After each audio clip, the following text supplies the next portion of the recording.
This is In the Trenches, broadcast 60. Welcome to In the Trenches, where entrepreneurs, artists, writers, designers, inventors, warriors, and leaders share their stories of doing the hard, creative work that impacts all of our lives. Let the journey inspire you to do something worthwhile, build something bold, and create your life's work. And now, your host, Tom Morkis. Welcome back, everyone, to another broadcast of In the Trenches. Today's guest is Sean McCabe, a hand lettering artist and type designer based in Antonio, Texas. Sean is the founder of SeanWes.com, which is SeanWes.com, and the creator of Learn Lettering 2.0. And in the past 10 years, Sean has used his business experience to grow and sell a computer repair business, run a profitable web design firm, and build and launch a phenomenally successful series of courses on hand lettering that have grossed six figures within 3 days of launching. And I brought Sean on to talk about all these things, of course, but also to talk a little bit about artisanship in the digital age, how to build a creative business from scratch, and why he put so much time and effort into the look and feel of his website and his content, which is something that I noticed, and I'm guessing anybody who goes to his website will notice too, that there's obviously a lot of attention to detail that was put into everything that he creates, which I think speaks volume about him and his business, but I'm also personally interested as somebody who runs my own company and stuff like that, and I really appreciate good design. So Sean, thanks so much for being on the show with us today. Tom, thank you so much for having me. It's a privilege. Yeah, so let's get to it. I want to hear a little bit more about you and your background, and then kind of the lead up to your website, your podcast. But let's not get to that just yet, but tell us a little bit about your background and kind of what led you to what you do today. Sure thing. I'm a really creative type person. So I used to be in a band, and that was kind of my creative outlet. And then I started a computer repair business because, you know, as a musician, you know, we're traveling around, we're doing shows and stuff, but eventually the shows weren't totally paying the bills. And so we kind of had to find something to supplement our income. And we each kind of started our own little businesses and things on the side. And for me, that was computer repair. And, you know, eventually got married. The business started growing a little bit more. And I thought, you know, well, it's time for me to step down from the band. Things are going well. I need to focus on my business. But what I didn't anticipate was that creative element from the music was now out of my life. And the computer repair stuff was fun. It was challenging, but it didn't have that same kind of creative element. And so I started kind of seeking for a way to fill that void.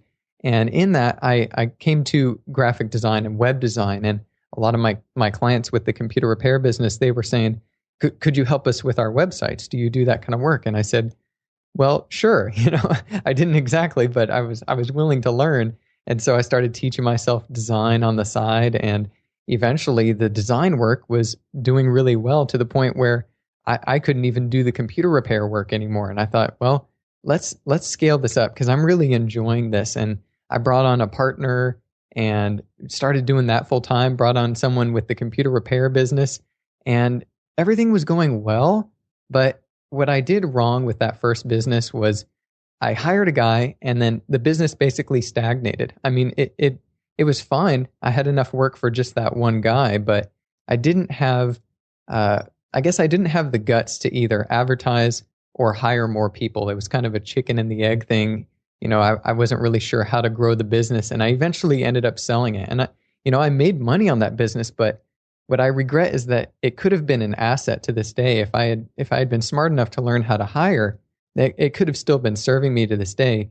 But I took that knowledge, and more recently, I've been able to apply it in the current work that I'm doing. So I started doing, you know, web design with the partnership. But once again, I overlapped to something that I was passionate about. First, it was computer repair and then web, but then it was web and this crazy niche pursuit, which was hand lettering, basically designing custom letters, doing, you know, t-shirts and designing logos. And I really just started doing it for fun in my nights and weekends, just practicing, just creating. And I was sharing the work online, but it really wasn't taking off for about, you know, the first 2 years. It was just me creating. And then suddenly people really started to notice. They would start coming along and realizing, wow, this guy has a lot of work. It's really cool work. And the response was either one of two things. It was, can I buy shirts or prints with your artwork? Or, from clients saying, hey, can I hire you to do custom work for me? And so after 3 years of doing the web design firm, I finally went full time with the hand lettering stuff. And I was selling products. I was doing work with clients. And the nice thing was I came into this business, came into the art world through business. I mean, I was basically, I was more of a business person than I was an artist coming into hand lettering. And so I brought that knowledge that, my background in web design, working with clients and contracts and all of that, I brought that to the art world. And I guess that's what was kind of unique about me is I had this business knowledge that a lot of artists didn't seem to have. It allowed me to, along with my skills, charge 5-figure rates for client work, doing logos, doing advertising campaigns, and basically things were going really well. I had been producing products and selling prints and t-shirts of my work every single day. We were getting orders, and it seemed like, okay, that's great. We can keep doing this. Except I was ignoring the elephant in the room, and the elephant in the room was all the people in my audience who, yes, they were buying my products, but the vast majority of them wanted to learn how to do what I did. For some reason, hand lettering was experiencing this resurgence. In the digital age that we're in right now, everything's going so progressively digital and automated. I think, at least my theory is that we're yearning for the tangible. We want to be reminded that there's a human with a soul behind the designs and the products that we're interacting with. And I think that's why hand lettering is experiencing this resurgence right now. And I've noticed that clients want it as well. They want hand lettering for their designs, for their advertisements, for their products, because they know that people are resonating with it. And so I basically put out this guide. I said, okay, I'll teach you what I know about hand lettering. I put out this guide. And over the course of that year, I think this was 2013, 200,000 people had read that guide. I was like, my goodness, there's definitely some interest here. I just put up a free guide on the internet. It wasn't behind an opt-in or anything. I didn't know anything about marketing back then. I just put it on a page, and so many people read it. I didn't know anything about this stuff, email lists. Looking back, I'm like, I wish I knew to put an email opt-in back then. But I just put it up there. So many people were interested in it. And I decided, well, you know what? I guess I'm going to make a course. I'm going to go more in depth on this because I have a lot more to share.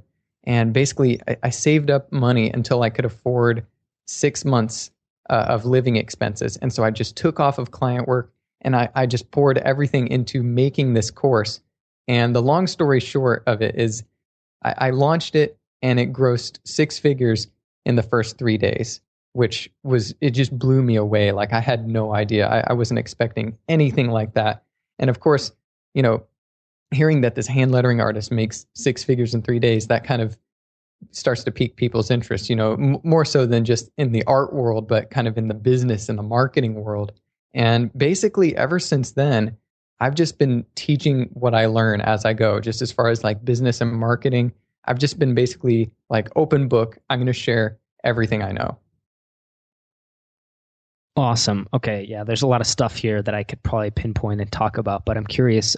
There's a few that stand out to me. So one, you brought up the need, the yearning for tangible products in a very digital world, in a world that's, progressively more and more digital. Tell me a bit about that. Why does that stand out to you as being something that's important, and why do you think that's made your hand lettering business so successful? Well, for me, I try to see that first experience with a customer as a way to build rapport and to create an experience more than just sell a product. And so for me, that first transaction with a customer, if someone buys one of my shirts, to me, that's not about making money. It's about leaving an impression.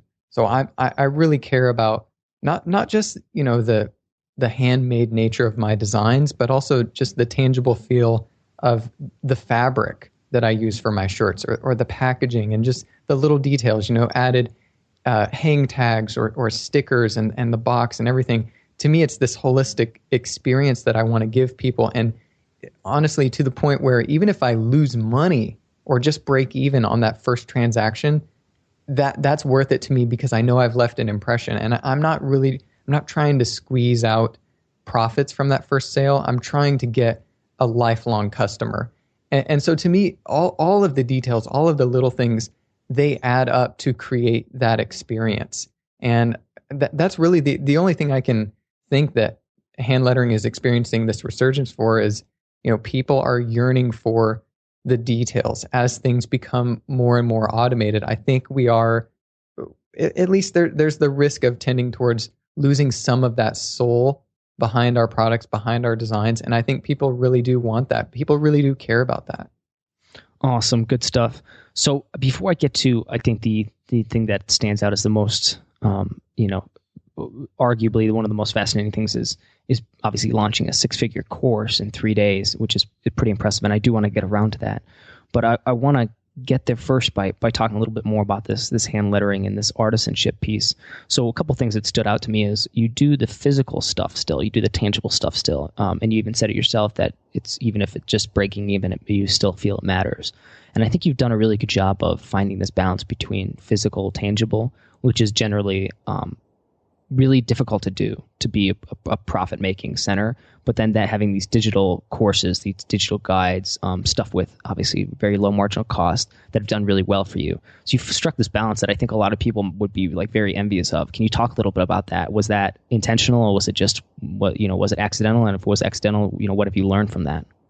Great question. I will be honest. In the beginning, it wasn't intentional, and now that I've kind of realized and explored it, I have started to become more intentional about it, and I can talk to that in a moment. But in the beginning, it was really just, I'm creating these designs and people are asking for my designs on products. And I think that's the one thing that people miss when they go to make a product, whether it's with their art or with a course or an ebook they want to put out there, is that, they often start with what they want to make, and they're not paying too much attention to what the market is interested in, what people are actually asking for. And I didn't make a product until I was 2 years into creating designs every single day. And I waited until it was what people were asking for. It wasn't me saying, hey, Tom, will you buy a shirt? And you get 20 people to say yes, you might get one person to actually buy it. But these people were going out of their way to say, hey, I want to buy something with your designs on it. And I think by waiting for that, kind of that validation and people actually asking for it, instead of me just saying, I want shirts that exist that I made, that's what helped my early products do really well. But the reason I started those is just because people wanted them. That's really the only reason I made it. It is cool to see something that you've made, but it wasn't ever for the money. And I will say that physical products aren't extremely lucrative. I mean, you've got packaging, you've got shipping, and the labor, and just the margins aren't super great. And gradually, I came to realize that. Once this became my full-time deal, when it wasn't just something on the side, it was like, okay, we really need to be strategic about this. And by looking at what people were interested in, yes, they were saying I would buy products, but a ton more people were saying I want to learn from you. So I went off of that interest and created the course, and through that discovered, of course, learning online is much more lucrative than selling t-shirts. But more and more, even though I have kind of shied away from the physical products in the past year or two, I do want to come back. So now that I've started doing, these courses and they're doing really well, I would like to take some of that revenue and reinvest it back into physical products. Because for me, physical products they're allowing people to connect with your brand. It's not so much about making a ton of money. I mean, you can make money, but it's really in volume. You have to be selling hundreds of shirts to really be able to sustain yourself. But for me, it's more about a connection with people. They want to feel like I own a piece of this brand. I feel connected. One of my products was this laser engraved, laser cut wooden ampersand keychain. And it's just kind of this ridiculous thing. It cost so much per item to make, and I couldn't sell it for very much because it's a keychain. I ended up pretty much breaking even on it. But the cool thing is that's on someone's keys. Every single day they see that and it reminds them of me. Maybe it gets them to listen to my podcast. Maybe it gets them to join my community or just think about my brand. And for me, that's just kind of like the entrance point again for them to come back into my ecosystem.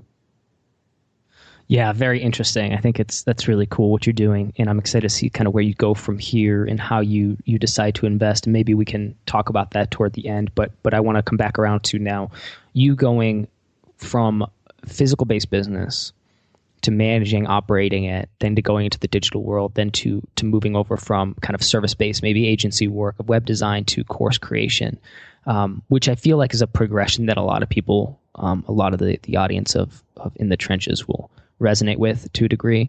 That type of progression and moving toward info products and digital products, because they can have such a high margin if done right. So tell me a little bit about that. You said you took 6 months off to build this and launch it.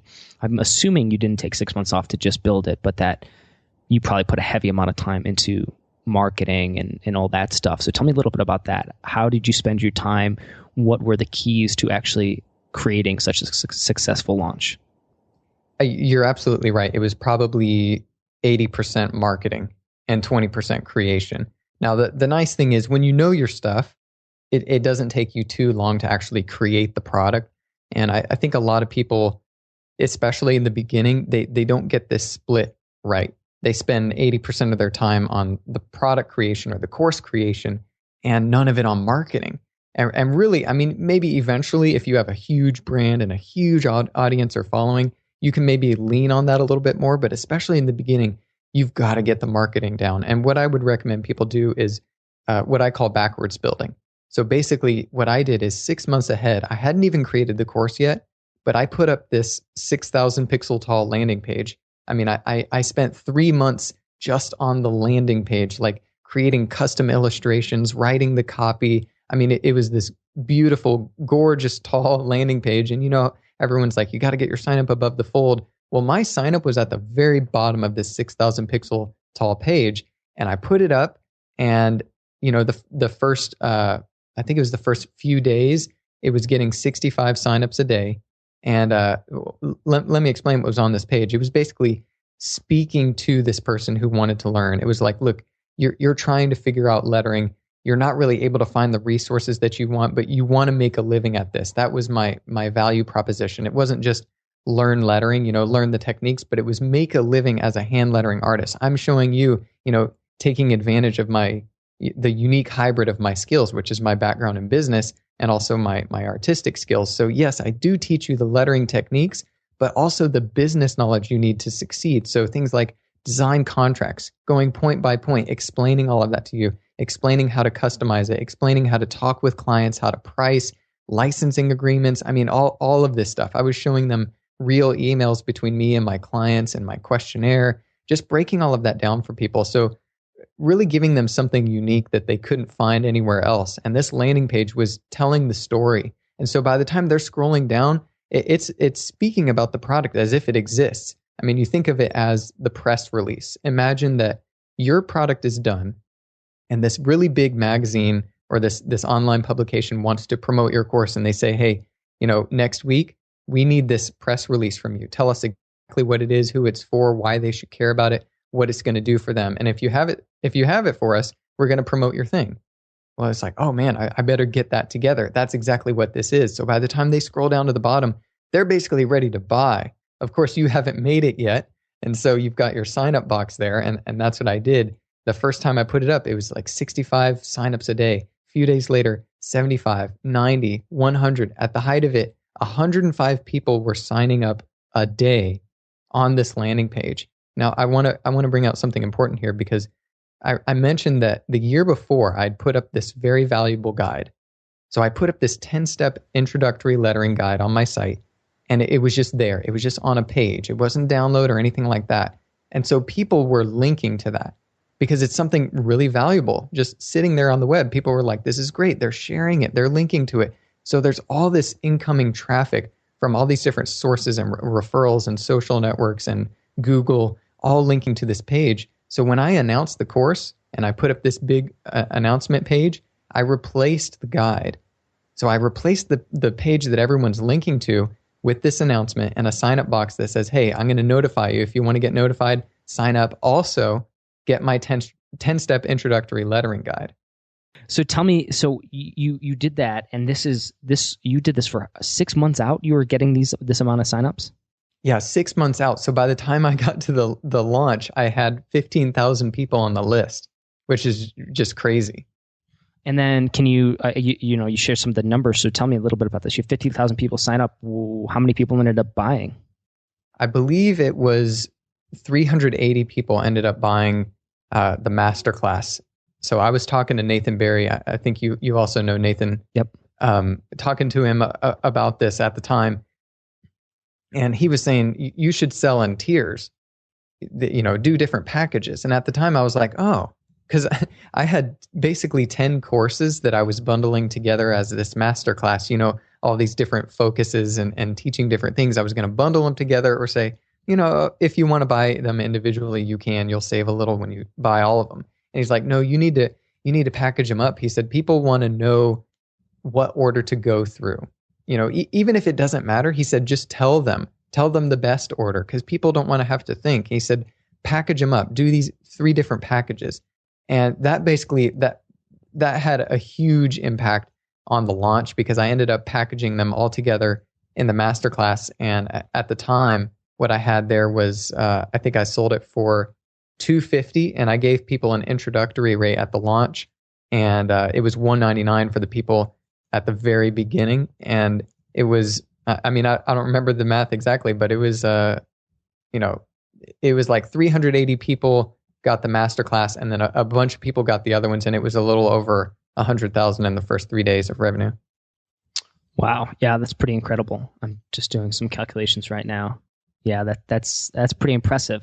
So this is the first time you'd ever done something like this. Is that correct? This was the first time, man. I actually I learned so much from it, because I actually just recently, that we're now more than a year later, and I just launched the second version, which I'm really excited about the results from that, because I did everything so much better. But what I did wrong the first time was I was building this list for 6 months.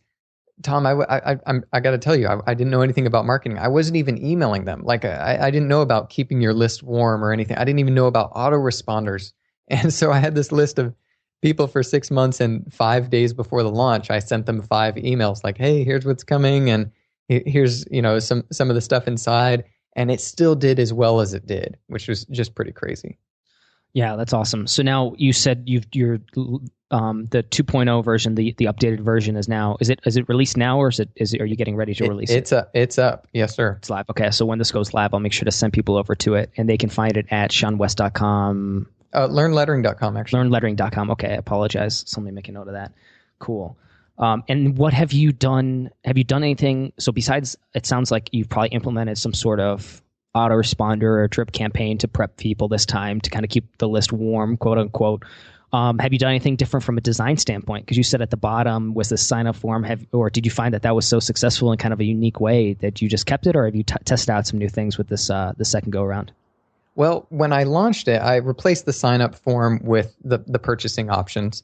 But later on, as I was after I'd launched it, I put the sign up form back there. I actually put it twice on the landing page, a little bit higher up, and then all the way at the bottom that said get free tutorials. So basically anyone who wasn't ready to buy, they could sign up, and they went through a small autoresponder that gave them some of the videos for free and, tried to upsell them a little bit. When I launched the new version though, I closed the course down for a month so that I could kind of build up interest again and get ready to launch the new course. The new one, I reproduced all of the material. So there were 50 lessons. I reproduced all of them. I've got a video guy now, so it's way higher production quality. But then I also added 50% more content and more modules, especially focused on the business stuff, and gave the existing customers free upgrades.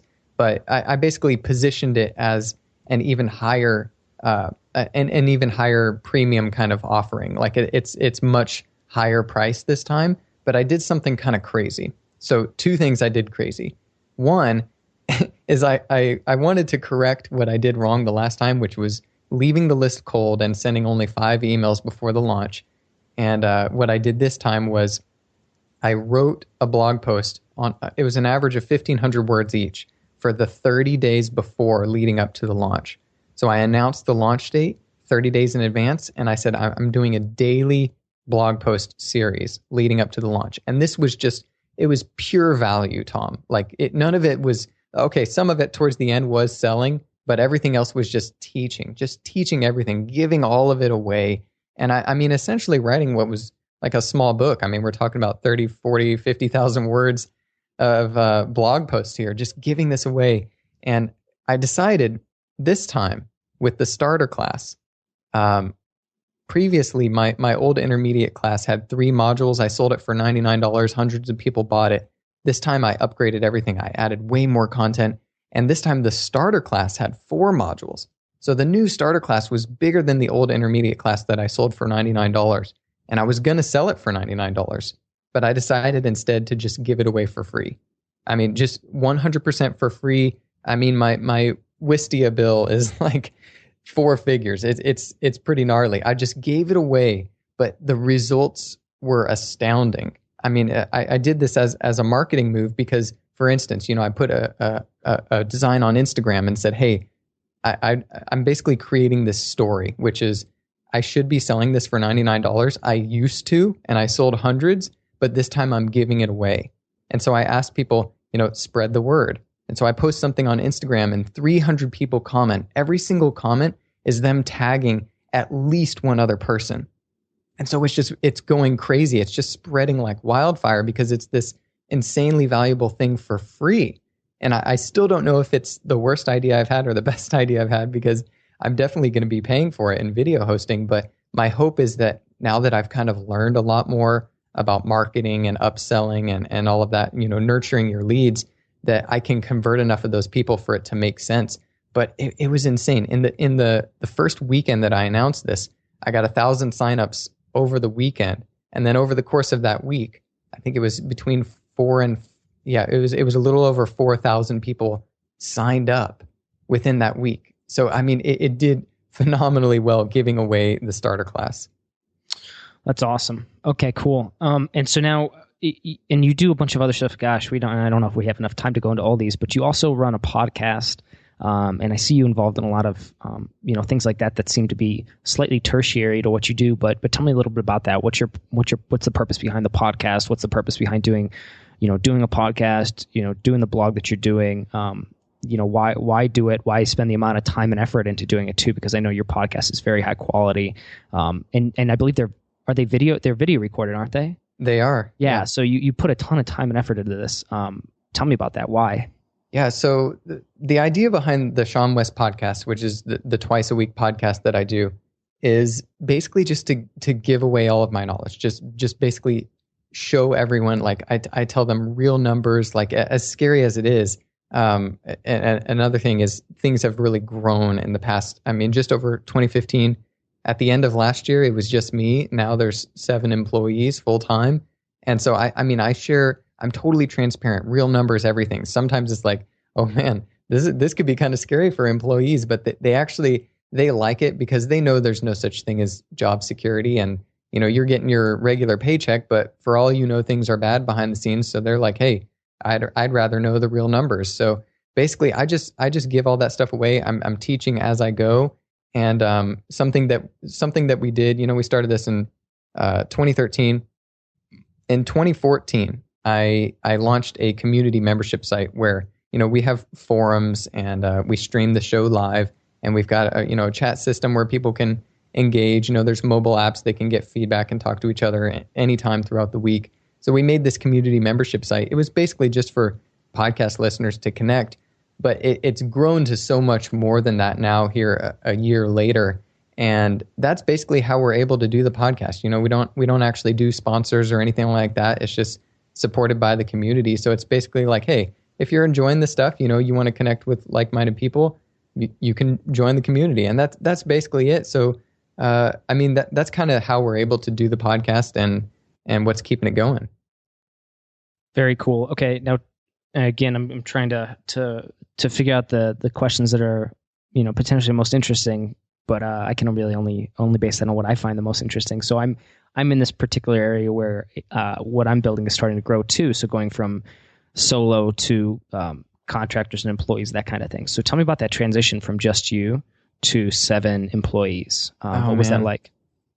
The hardest part was at the very beginning. I used to look at guys like Gary Vaynerchuk, and he's got like 500 employees. I'm like, how do you do that? How do you hire people? And I'm only just now starting to get it, because it was the hardest thing for me, going from just 0 employees to 1, because you kind of get this sense, like with how detail oriented I am, that I'm a perfectionist. I care about the small details. And for me, it was just this mental thing of no one else is going to do it as good as I can, or as good as I am. They're not going to care as much. And the truth is, that's not wrong. It is true. No one's going to quite care about it as much as you do. But the thing is, if you hire the right people, they can actually, once this one thing they're doing is their sole focus, they can even eventually do it better than you, because you have split focus. You're trying to do too many things. And it wasn't easy. Giving up the reins and control over different parts of my business wasn't easy. But once I understood that, once what the kicker was, it was me putting a value on my time, me saying, you know what, I believe my time is worth so much an hour. And then when I was doing something that I could pay someone else less than the value of my time, what I was doing was lying about the value of my time with my actions. And once I realized that, I was like, wow, I'm actually being dishonest with myself about the value of my time by doing these things that I'm good at. Things like editing my podcast, writing show notes, shooting my own videos, doing development on my site. Like I understand that stuff. I know how to do that stuff, but other people could be doing that. I needed to focus on the things that only I could do. And I guess once I got that, and once I understood that my time is valuable, for instance, Tom, I could spend the hour that I was doing whatever that I was so obsessed about. I could spend that hour working on my autoresponder series. My original autoresponder series wasn't very great at all. It had like 5 emails and that was it. And there were, at the time, I think 20,000 people on that list. And they went through the 5 emails and then that was it. They never heard from me again. And it's like, you know what? If I added 5 more emails or rewrote the previous ones, let's imagine that I just converted another 1% or 2%. We're talking about tens of thousands of dollars, something that would take me an hour or 2. And once I realized the value of my time applied to the things that only I could do, then for some reason it just clicked for me. Then I got it. And ever since then, I've just been hiring people. I love that. Real quick, how do you know what are the things that only you can do? I guess here's the mental block, I think, for people like me who they're kind of perfectionists. They're worried that other people won't do it as well. If you are a perfectionist, you have to realize your standards are unrealistically high. Like the difference between 90% perfect and 100% perfect is like double the work. You have to work twice as hard to get from 90 to 100. Meanwhile, 2% of people even notice the difference in quality. And so for me, it was lowering that mental threshold, that bar, and saying, you know what, 90% perfect, for me as a perfectionist, my 90% perfect is better than what most people care about. Most people are trying to cut corners, and I realized this was a strength if I allowed it to be. So what I realized was, as long as I was able to bring on people who could get to 90% of what I thought was perfect, it would be totally fine. No one else would notice the difference, and I would be freed up to do everything else. So for me, things like podcast editing, I was like, oh, editing my podcast, that's like telling a story, deciding what's included and what's cut out. Well, really, it was just a matter of delegating and finding someone I could trust and getting things up to that level. And once I did that, once I realized, you know what, the things that I need to be focusing on are the things that are directly tied to my voice, directly tied to my insight. When I'm making these crazy hiring decisions, like the people who are, looking at my payroll, they're like, well, you can't afford to be hiring more people because we need to pay payroll with this decision you're making. We're only going to have payroll for 4 months instead of 6 months. And it's like, yeah, but I see the long game. I see that this is an investment, and this investment is going to come back and give us this return, which in 2 months or 3 months will put us even further out. It's like they don't see those things. And so I need to be the one focusing on the things that no one else can do. No one else understands. Gosh, that's awesome. I could probably, dig into this and go on for hours more. So I'm going to close it off now and say, Sean, I definitely want to get you back onto the podcast in a few months or a year to see where you're at and to continue this type of conversation. I'm going to suggest anyone listening to head over to SeanWest.com to check out his podcast, check out his blog. Again, top quality stuff. I can confirm that I'm a listener of the podcast. It's incredibly valuable and totally transparent, which makes it super valuable. So if you're interested in starting your own business, check that out. If you're interested in hand lettering or design, also check out his website. It's just top quality stuff. And I'll definitely make sure I link up everything in the show notes. But Sean, is there anything else you'd like to add, or any place where you'd like to point people? Oh, no. Thank you so much for the kind words, Tom. I really appreciate it. I would absolutely love to be back on. I guess as just a final parting word, I used to think like, hand lettering, like how can I ever teach people business if they just see me as a hand letterer? Like most people aren't interested in that. And then I realized that it's such a boon that I am a hand letterer and that people understand that, because, in this space, Tom, there's so many people teaching, they make their living online by teaching other people how to make a living online. And it's kind of this recursive thing, and people are skeptical and, they don't know who to trust. But like by having this real life case study of, I spent 9,000 hours getting good at a skill, and then, saving up money, spending 6 months out of a year, producing a course, teaching people. Like I have this real life case study to point to say, hey, you know what? I'm not just making this stuff up. When I teach you how to prepare for your product launch, and I say, you got to put an autoresponder series in place or work on, blog posts ahead of time with the launch. Like I'm actually doing that stuff. I'm actually applying the things that I'm teaching, and I'm also sharing the results. And so it's really nice. It's like, yeah, I can teach people business and marketing, and me being a hand letterer isn't hindering that. It's basically just serving as a case study. Yep, I love it. Okay, great stuff, Sean. I really do sincerely appreciate it. And that's one of the reasons why I wanted to get you on the show, because, again, just top quality stuff, and you practice what you preach. And again, there's nothing artificial about it, or the circular type business model, right, that you kind of alluded to there, which is always cracks me up a little bit. But it's also one of those things that I know can be dangerous for somebody just starting out, and to learn from somebody that doesn't necessarily know what they're talking about. So I think in your case, they absolutely can check you out and get a ton of value from your podcast, your blog, and everything like that. Maybe almost as much as me.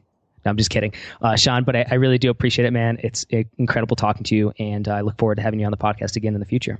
Thanks so much, Tom. I really appreciate it. And that wraps up another broadcast of In the Trenches.